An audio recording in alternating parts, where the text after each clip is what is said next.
Hi, I'm Steve Clemons, and I have some questions. As we say goodbye to 2019, what were the big stories that affected us this past year? And what are the big issues that may hit us in 2020? Let's get to the bottom line.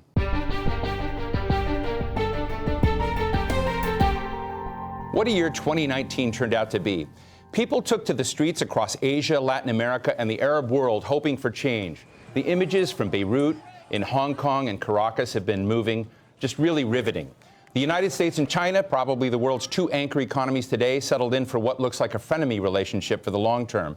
And identity politics took hold around the world, with more and more people looking inward and turning against others in their own societies. In Washington, the Mueller investigation into Donald Trump came and went. A Ukraine-American scandal erupted, and the American president has been impeached. So what do we have to look forward to as the world turns to 2020? Fortunately, we have three people in the room who have all the answers. Cherylyn Harley LeBon, a Republican strategist who heads Project 21 of the Black Leadership Network. Ryan Grimm, the Washington bureau chief for The Intercept and the author of We've Got People, From Jesse Jackson to Alexandria Ocasio-Cortez, The End of Big Money and the Rise of a Movement. And Antoun Issa, a fellow at the Middle East Institute and communications strategist at Atlantic 57. Thank you all so much for being with us. I'm not going to show my cards yet on what we are going to call the biggest stories of the year. But Cherylyn, I want to start with you. As you look at the year, what were the things that resonated with you most as you look back over the last 12 months? I would say impeachment, which obviously is going to carry into 2020. I'd say the college admission scandal. Oh.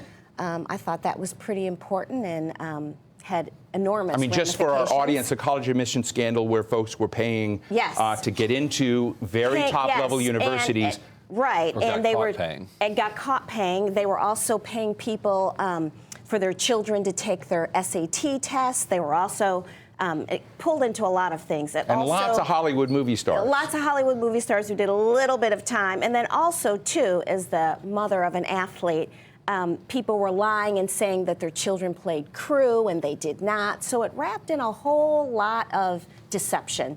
And finally, I think one of the fun stories of the year is the rise of TikTok and all the TikTok memes.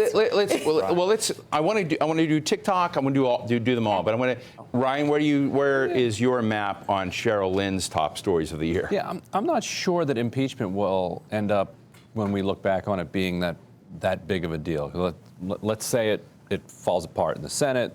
He gets acquitted fairly quickly when Nancy Pelosi gets around to sending the articles over. I think there will probably be some people who overdetermine its importance based on the election results.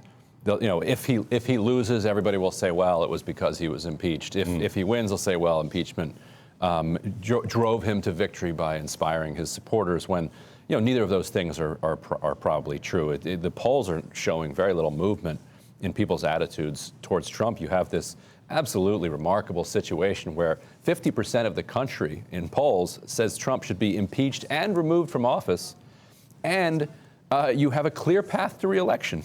Both are simultaneously true. I mean, it is interesting with Donald Trump that he had 42% approval rating at the beginning of last year, and he's got 42% approval rating today. So given all of this exhausting stuff that's happened, at least in Washington, the last year, it hasn't moved numbers. And there's got to be a non-trivial number of people in there who support his removal from office and also will vote for re-election. That's the only way those numbers. So what does your dashboard look like for the biggest stories of the year, Ryan?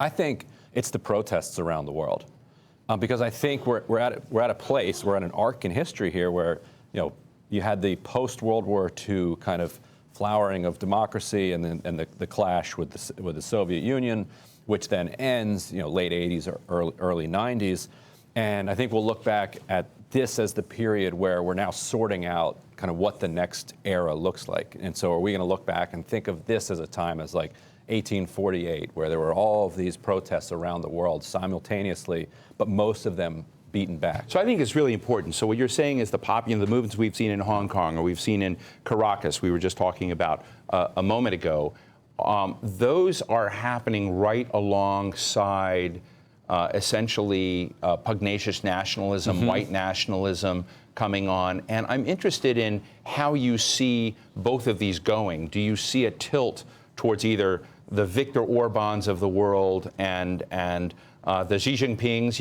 I will tell you my biggest story of the year is Xinjiang.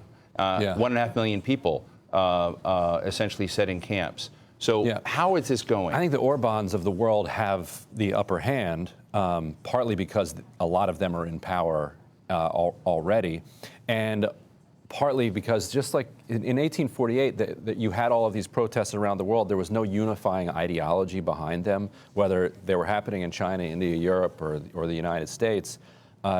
It was kind of an inchoate anger against the regimes and the systems that were in power, but nothing really connected them, and I think that helped repel them. And you're seeing that same thing now. The difference is that the Orbans of the world have this surveillance technology. Do you and this think ability to suppress. Baghdad and Beirut and some of what we've seen erupting in the Middle East and another wave of demands for better governance and better lives? I'm not even to my friend Antoun here yet, but do you think that's part of the same thing, or do you think the Middle East is different? No, I think that's a huge part of it. And the Middle East, I think, is a canary in the coal mine on the fake news front, which you're seeing all over the place. Like in Bolivia, that we don't walk into presidential palaces anymore and put a bullet in the head of the president or carry him out and arrest him. Now there are these sophisticated propaganda campaigns that push fake news into the narrative. In this case, it was there's going to be election fraud, there's going to be election fraud. And then the OAS comes out and says there was election fraud, and people pour into the streets like happened in Egypt and has happened elsewhere. And then autocrats, like authoritarian regimes, take advantage of those popular movements. So you're seeing it be very difficult for people to sort out, truth from fiction, and right-wing populism from left-wing populism, and that just benefits, I think, right-wing populists because they're the ones that have the resources in the end to kind of stick it out. Antoun, what's your dashboard look like? So similar. So I agree completely. And while all aspects, whether it's in South America or Middle East, or even in the United States, have their own specific contexts, there is an underlying common thread amongst all of them, which is that systems are neglecting people. Systems are leaving people behind, whether it's autocratic systems in the Middle East, whether it's democracies like the US. We're seeing a surge in kind of like anti-establishment momentum, whether it's going right or left. I think the question is here, the right have been able to capitalize on this and get into power, like we've seen in the US, like we've seen with Brexit, like we're seeing in the Middle East with the repression and the pushback against protesters in South America.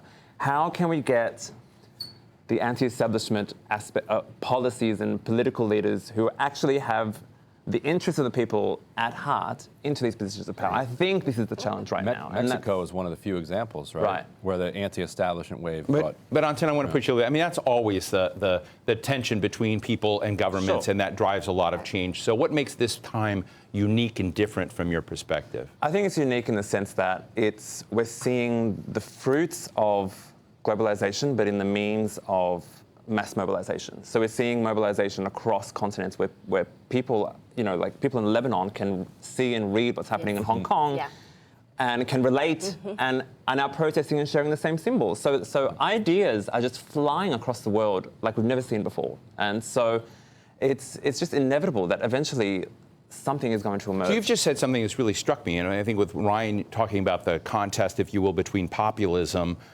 which can have a very dark side, and essentially movements protesting governments that are abusive to them and abusive to their needs.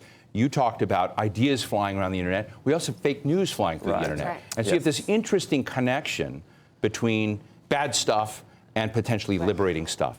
How is that tilt going? I mean, this is the key question. And I think this is something we need to keep our eyes on going forward, this whole battle with Facebook and the Googles and this attempt to regulate the internet.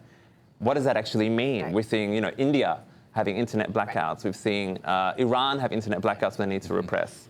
And we've had TikTok. So to go back to your third item, TikTok. So share with us the TikTok story. So, I mean, it's again, TikTok, which of course is controlled by the Chinese, which brings in another similar element that Antoun is talking about. Again, it's fake news, it's the dissemination of information and how it impacts the world, how it impacts people's lives, what type of information people get through these sources, how that causes them to act. I mean, it really. But just to remind the audience, what happened with TikTok is that a woman who was being interviewed on TikTok shared much of what has now been revealed and leaked out about 1.5 million people, perhaps more, being set aside in education camps in Xinjiang. These are Uyghurs and others. It's a horrific thing. But then also the technology scene, the facial recognition software, and the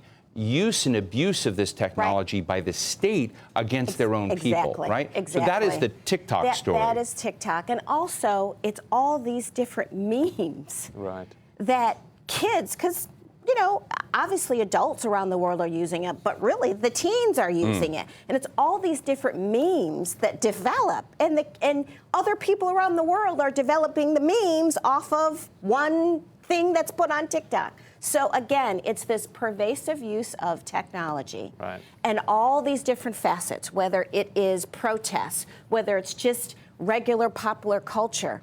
And again, when you put that against the backdrop of ongoing issues with Facebook and Google and all these other, you know, various types of technology that we were not discussing 5 years ago. Yeah, it begs the question of whether the Facebook platforms and other monopoly platforms are going to become TikToks. And we've seen it happen one day during my show. Jack Dorsey of Twitter came out and banned all political ads. Said, we're taking ourselves out of the business. Facebook decidedly decided not to do that. And not only did not do that, made a statement in Congress that they were not going to fact check politicians. Ryan, does that concern you?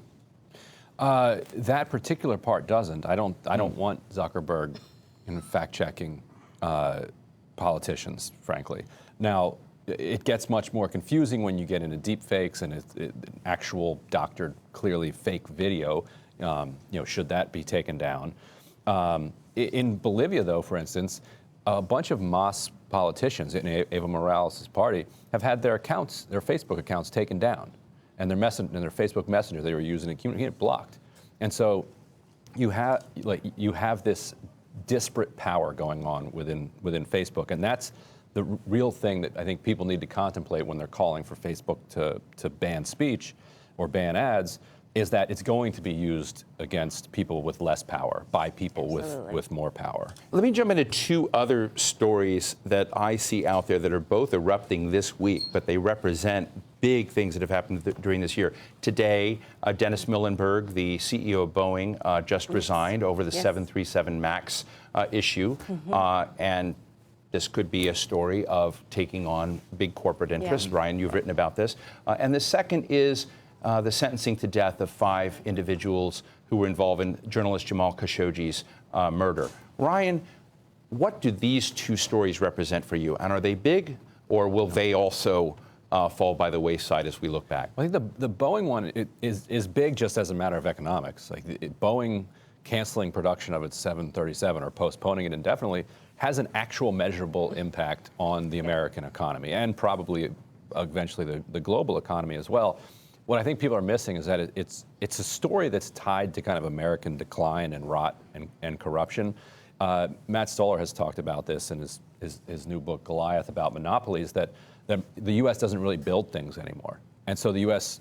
can't even build a plane anymore. And also, and it ties into the corruption because regulators, had evidence that this thing was not safe and kind of allowed it to go anyway. And it has ties to runaway greed, where they sold a plane with 737 with an optional feature that you needed to buy if you didn't want it to crash.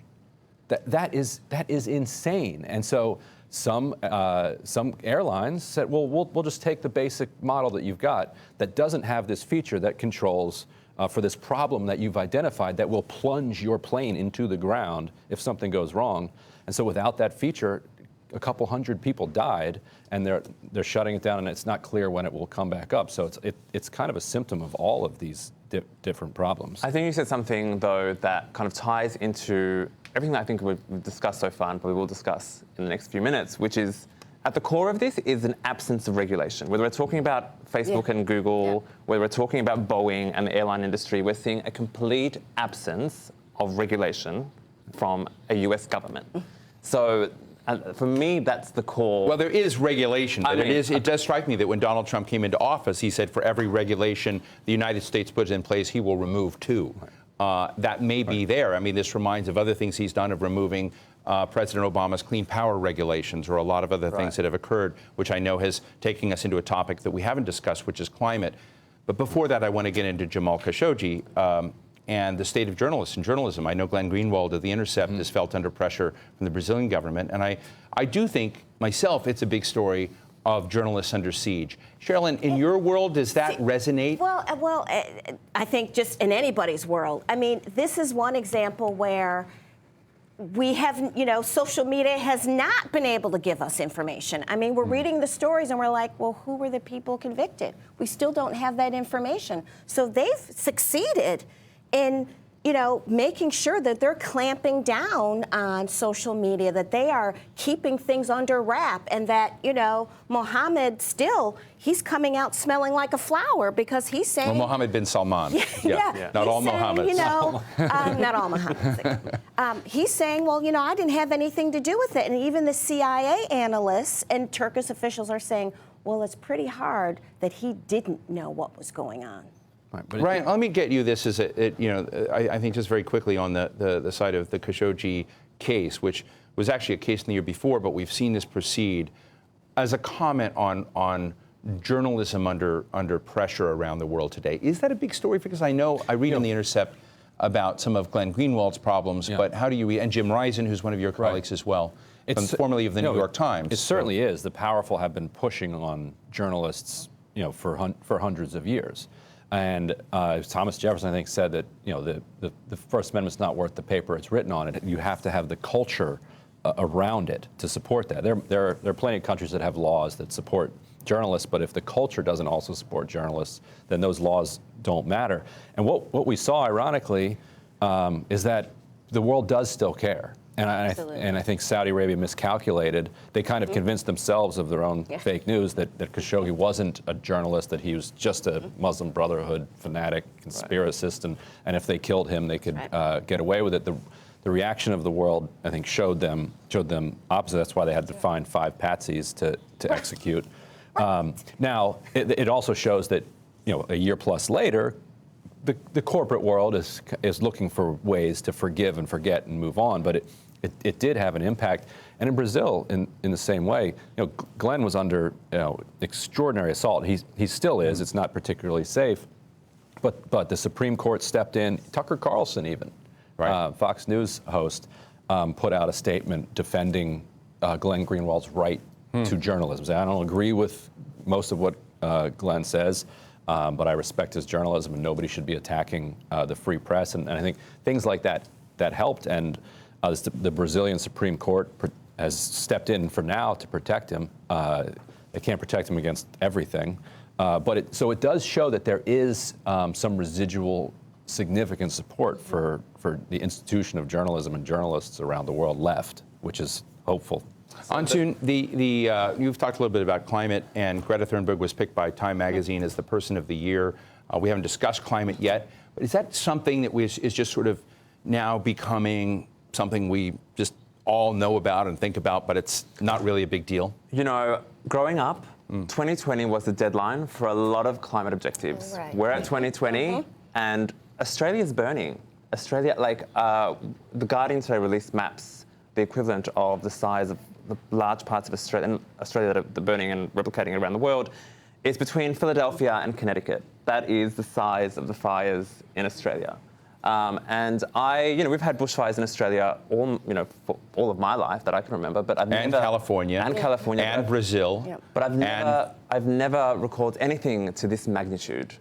It's the effects and the consequences are here, whether it's the yearly hurricane season in the Caribbean or the United States, or it's the fire season in California. Everything's becoming more extreme and intense, and we still don't have any concrete action to deal with climate change.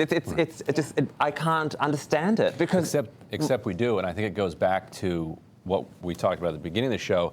The one response that's emerging around the globe is eco-fascism.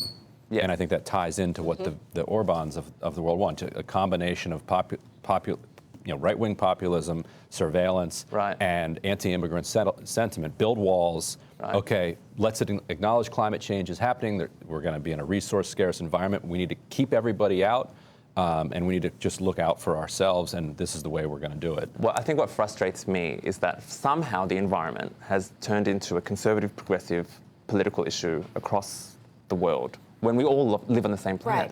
Like the fires that are raging through California or Australia aren't distinguishing between conservative homes and progressive homes. They're blazing through. So I just don't get it. I don't get it. Let me just short form in the last few minutes, but I'm interested in one story that fell off the map, which is Palestine. Right. It's something that I myself have written a lot about, followed over the years, followed for decades. And there have been astounding moves from the recognition of Jerusalem to essentially the gifting of the West Bank to Israel. Ryan, is just short form, have we just forgotten it? Yes. Is that off our map now? And I think it also fits into what we're talking about with the kind of transition into a more autocratic era. It may be that Israel says, you know what, we had to pretend that we were going to be negotiating a two-state settlement for an indefinite amount of time, but we may have held our breath long enough that we have moved out of the era of liberal democracy and into a place where we don't have to pretend anymore, and we can just annex and lock it down. Cherylyn, what are going to be the big stories you watch in 2020? I think Brexit and Boris Johnson, I think that's going to be interesting to see how Britain sort of leverages or not leverages that. And just continuing to watch Hong Kong and all these hot spots of the world and to see what happens. Right. How's the world going to react to this, right? Antoun, what are you looking for in 2020? The presidential elections, largely because I think this is such a pivotal moment to correct everything we've spoken about today. There is so much power in the hands of American voters that go beyond their own borders that they need to vote and vote wisely. Yeah, Right? I think that's right. Yeah. We're like you said, that we're running out of time when it comes to climate change. It's difficult to see turning it around if Democrats and a Democrat who wants to actually tackle the issues we're talking about doesn't win in 2020. If you get 4 more years of Which Trump, Democrat do you think is going to emerge? Which Democrat do you think is going to emerge, and which Democrat do you want to emerge? I'd kind of like to see if you could fuse Elizabeth Warren and Bernie Sanders together as one person and have both of their traits. Maybe some type of unity ticket with them is what I'd prefer. I think that there's still a chance that Elizabeth Warren emerges. She dodged some of the heat that she was going to take by fading and rises in January. But Bernie Sanders can't be counted out either, nor can Joe Biden. It's really it's rarely open. Real quick, Cherylyn, does Trump win? I've stopped predicting. And why are we paying attention to polls? The polls were all wrong in 2016. So everybody needs to go out and vote, and we'll see on election night. Does Trump win? No. Does not win? No. That's a bold statement. We're going to be back in a year to see whether you're right. Ryan? I think he might. You might win. Yes. That's the Intercept for you. So I want to thank you all very much for being with us. I'd like to thank Cherylyn Harley LeBon, a Republican strategist, Ryan Grimm, the Washington bureau chief for the Intercept, and Antoun Issa, communications strategist at Atlantic 57 and fellow at the Middle East Institute. Thank you all very much for joining us. Thank you, and have a great new year. Thank you. And so what's the bottom line? From Baghdad to Beirut to Bolivia and Paris to Hong Kong, we have seen people flood the streets to demand that their voices be heard and needs be met. People feel cheated.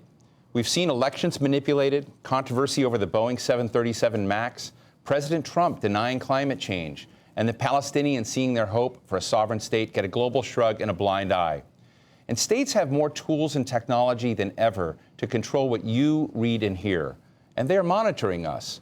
Xinjiang and 1 million detained people is tomorrow's nightmare. But there's always hope for a better year. I choose to look at the efforts of Greta Thunberg, a young girl who's making us think about our changing planet. There are hopeful stories amidst the bleak, and that's what I hope we all remember as we move into a new year. And that's the bottom line.